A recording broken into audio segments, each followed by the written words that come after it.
The views, thoughts, and opinions expressed on the Nova Society are those of our guests and panel members and do not represent the views, thoughts, and opinions of any institution any member of the Nova Society is associated with. The material information presented on the Nova Society is for general information purposes only. Reproduction or dissemination for the purpose other than education is prohibited without express written consent of the Nova Society.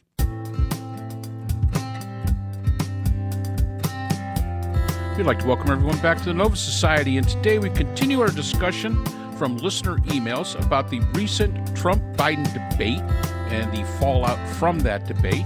And this time the questioner is asking, will there be a second debate? There is one scheduled for September 10th, but will that actually go on? And can Biden have any opportunity of turning this absolutely disastrous performance around? So we'll take on that question. So let's listen in.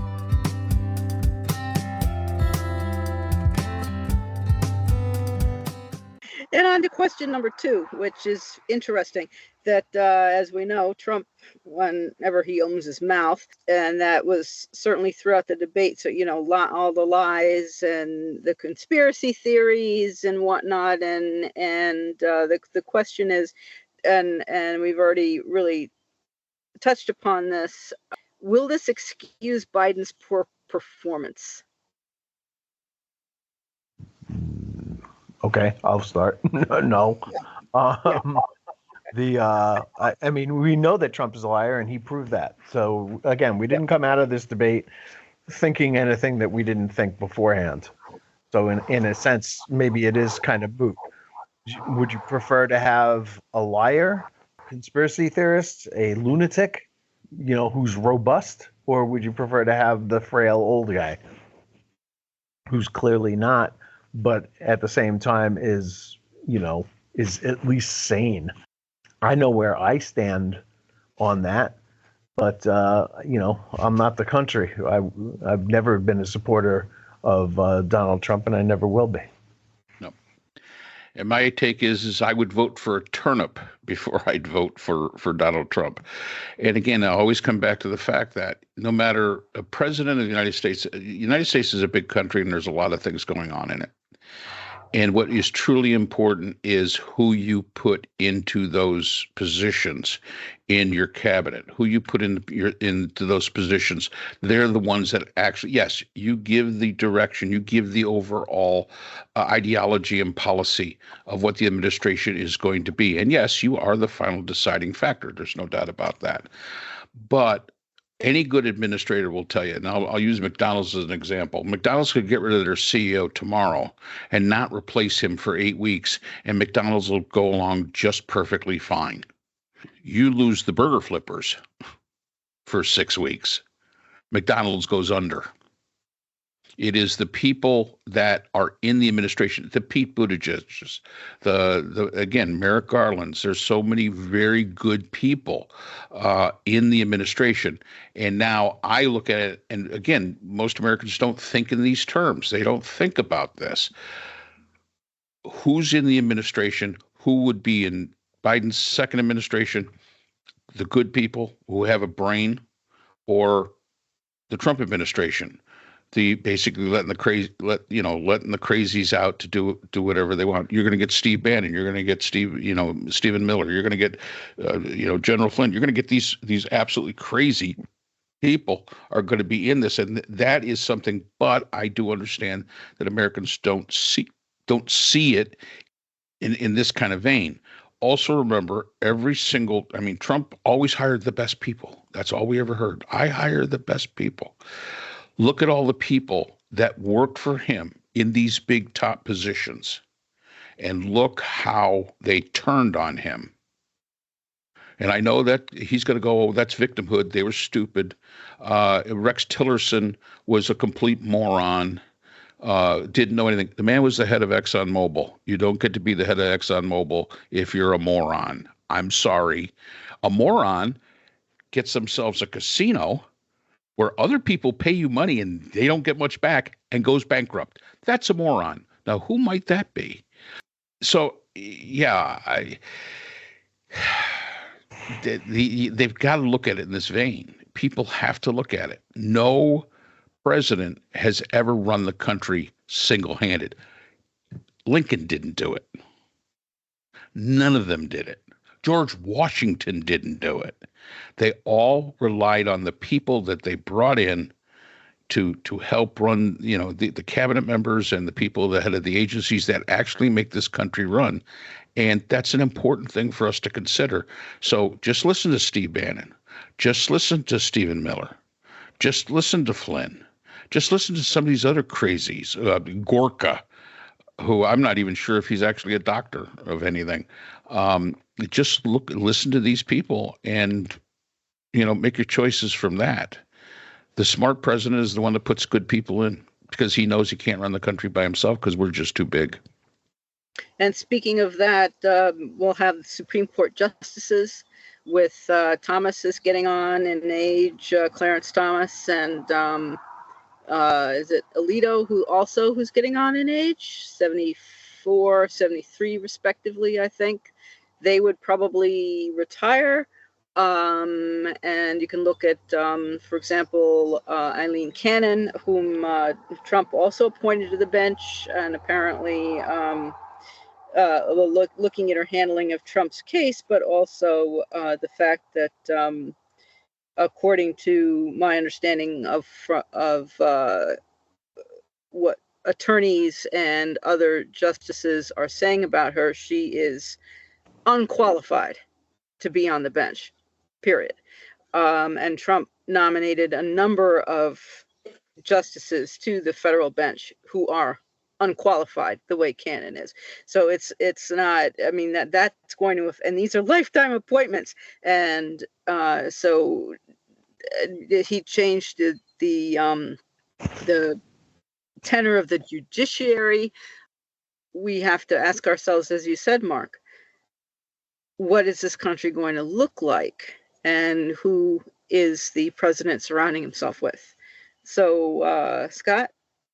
Yeah, I mean, bad people, no doubt about it. Unqualified, bad people whose only virtue, as far as he's concerned, is loyalty to him and nothing else. And it's a scary look. We're in a bad place right now. This is a scary place, and getting back to the practicalities of things, Trump beats Kamala Harris. Trump right now beats Joe Biden. If they're going to come up with somebody else, or if Joe Biden could somehow put it together, I think one of the things that a lot of people have brought up is the first debate is usually bad for the incumbent phenomenon. We saw that with Barack Obama, and his first debate with Mitt Romney was awful, and the second one he was sharp. The first one, I remember a friend of mine crowing to me that Barack Obama looked like he kept looking down, and as Biden did last night, and I think he was making notes to himself or writing something down, but it looked like he was being berated and was like a small child being yelled at and putting his head down in shame. That's what Obama looked like in the first debate. In the second debate, he won the renomination. There's not going to be a second debate. That was it. That was the debate. There will not be another debate. And there's no way Trump would go for it. And there's no reason why he should. He'll just say, look, what do you want me to do? Wipe the floor with the guy again? I'm not going to do that. It's cruel. Whoever put him up there has a lot of explaining to do, et cetera, et cetera. It's not going to happen. So they've got to figure something out. Now, I suppose there are some smart people in the Democratic Party. They can't all be dunces, but they're going to have to figure this out. And it's not going to be easy. It's possible that the best scenario is to just say, hey, Joe Biden's delegates are up for grabs.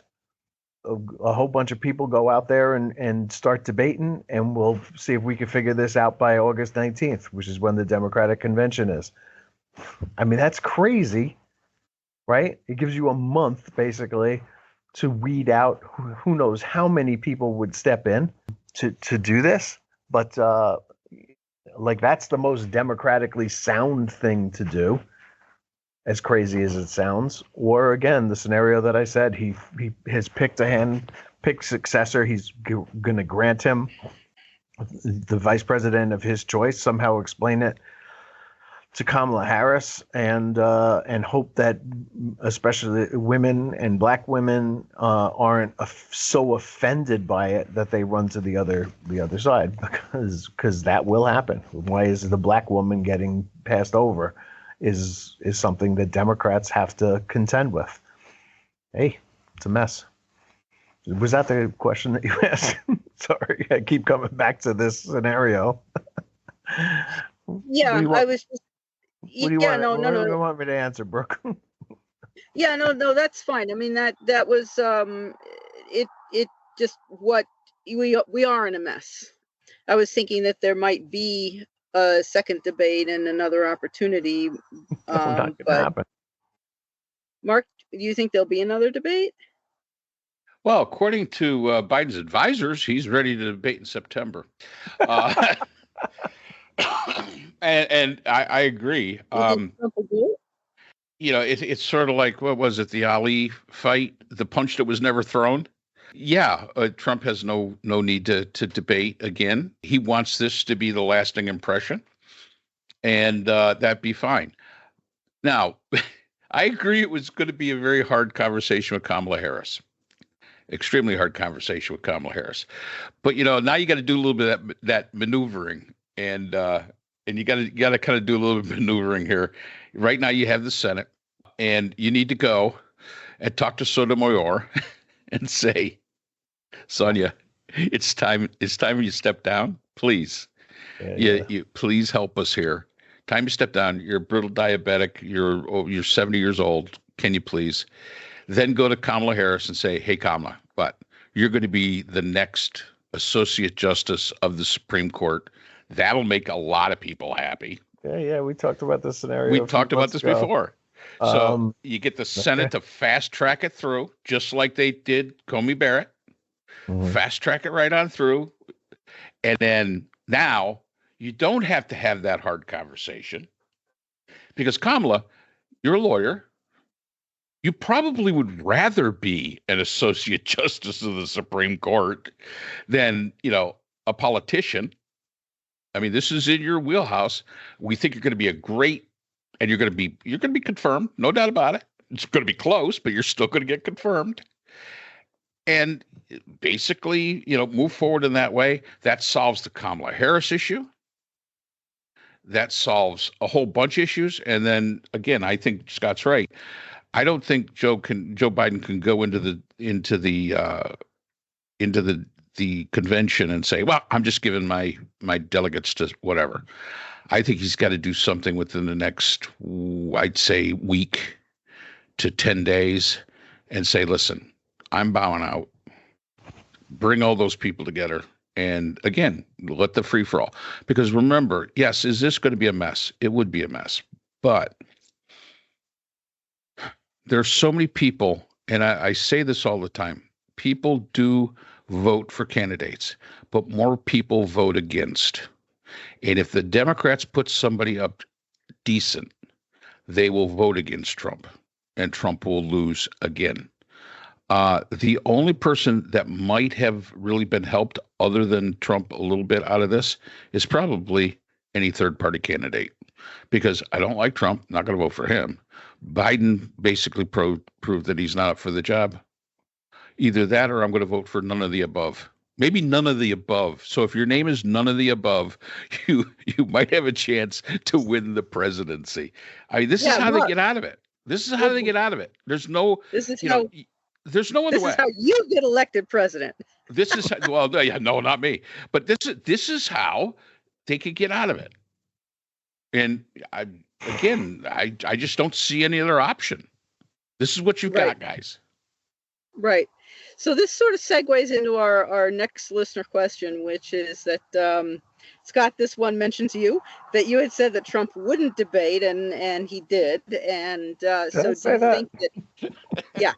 And do you think? I just predicted that he won't debate again. He'll never debate. It doesn't matter who it is. He's not debating them. All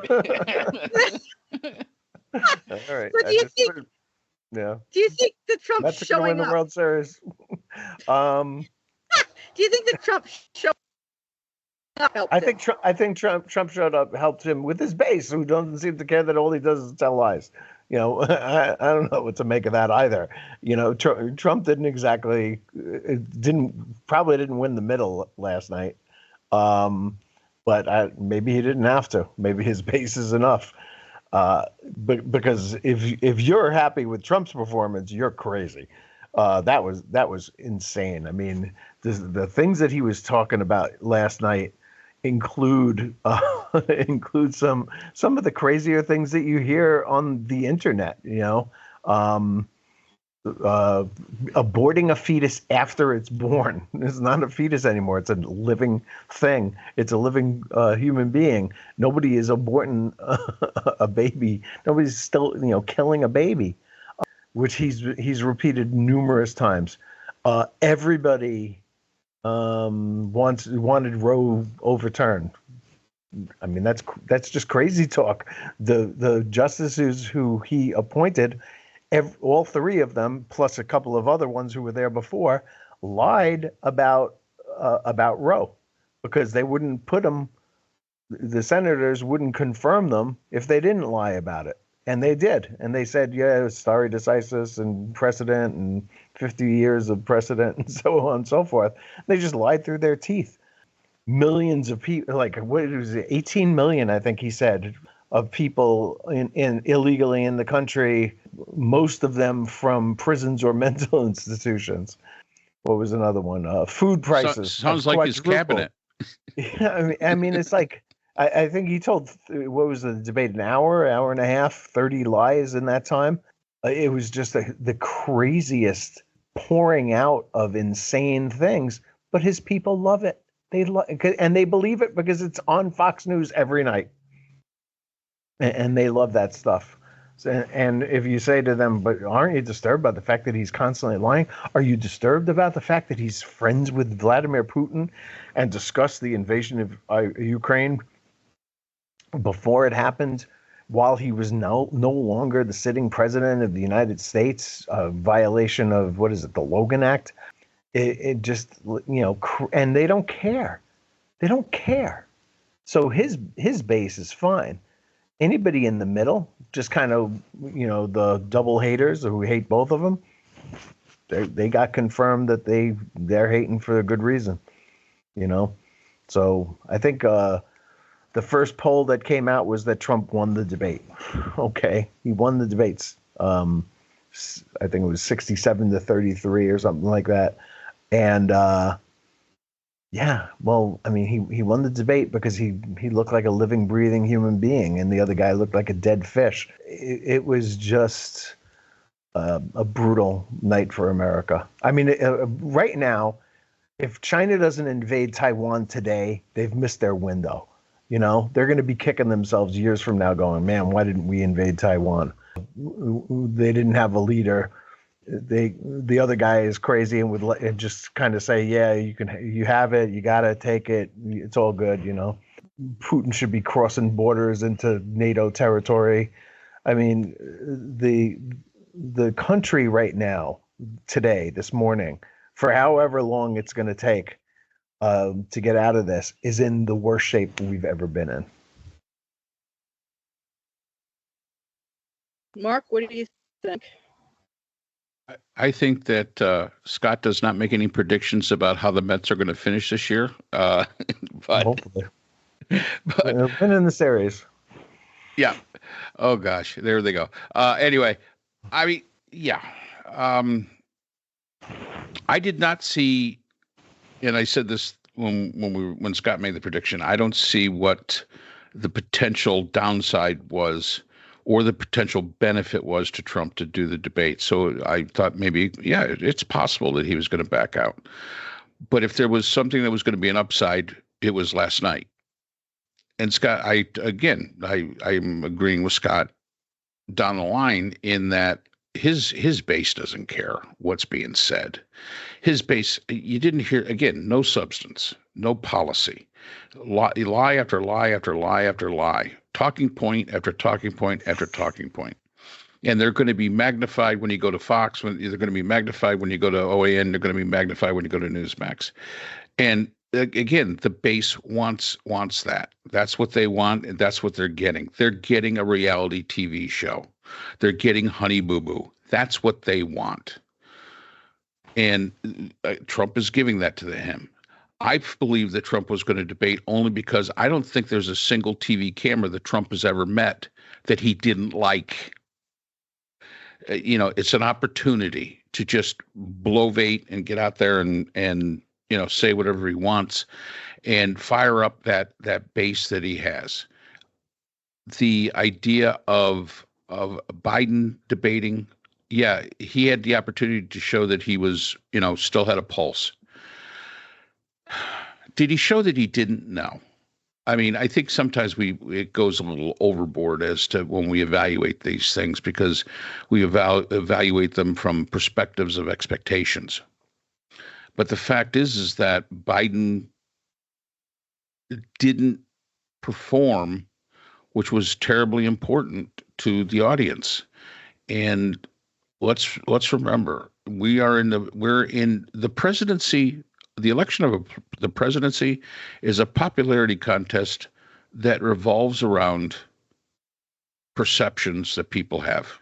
And the perceptions that Biden put out there are just not conducive to somebody that you want to be the president. I will disagree with Scott on the fact that I think that China, I don't think they're going to attack now. I think they're just waiting for Trump to get in. I think this probably saved Taiwan for a little while because they said, after that performance, there's no way the Americans are going to elect him again. They're going to elect Trump, and he's going to let us do whatever the heck we want to do. And same thing with Putin. I think both of those countries are basically said, it's finished business. We'll just wait for Trump to get in, and he's going to basically let us have free reign to do whatever the hell we want to do. While I felt so terrible for Biden and I could barely watch him because I felt so terrible for him, I could not tolerate watching Trump's body language and his facial expressions. It was just, I don't know how, I'm thinking another 4 years and possibly longer of having that man's face and his voice and his expressions as a president of this country, and this actually may happen. So if Biden does not step aside, because only he makes that decision, correct? I mean, do you see any possibility of anybody invoking the 25th Amendment? No. That's for completely no. Because the guy is bad on TV? No, probably not. But I think whatever. As I've said, I think he should bow out as gracefully as possible. He had a better opportunity to do it before, and he failed to do that. But he probably should do it now, one way or another. Yeah, Biden ran on the idea that he was the only person that could beat Trump. After last night, it may be legitimate to say he's the only person that can't beat Trump. So that's all the time we have for today's episode. The Nova Society is a production of the Phoenix Research Institute. We'd like to thank our sponsor for this episode, the Journal of Interdisciplinary Conflict Science. The JCIS is an open journal for upcoming scholars. The JCIS is currently accepting article submissions on an ongoing basis. The JCIS is a publication of Nova Works, a scholarly depository at Nova Southeastern University. A link to the journal is in our description. We'd also like to thank our podcast partners, Buzzsprout, who hosts the Nova Society, Audacity, who is our editing partner, and Podkite, who does all of our analytics. We'd also like to thank iHeartRadio, where people get their music and podcasts, Apple iTunes, the largest source for music and podcasts on the internet, Spotify, the most popular source for the Nova Society. The Nova Society is available on all these and other quality platforms mentioned in our description. We'd also like to thank our listeners. Without you, the Nova Society would not be possible. If you have a comment, a question, or would like to be a guest on the Nova Society, we can be reached at nova.society.podcast@gmail.com.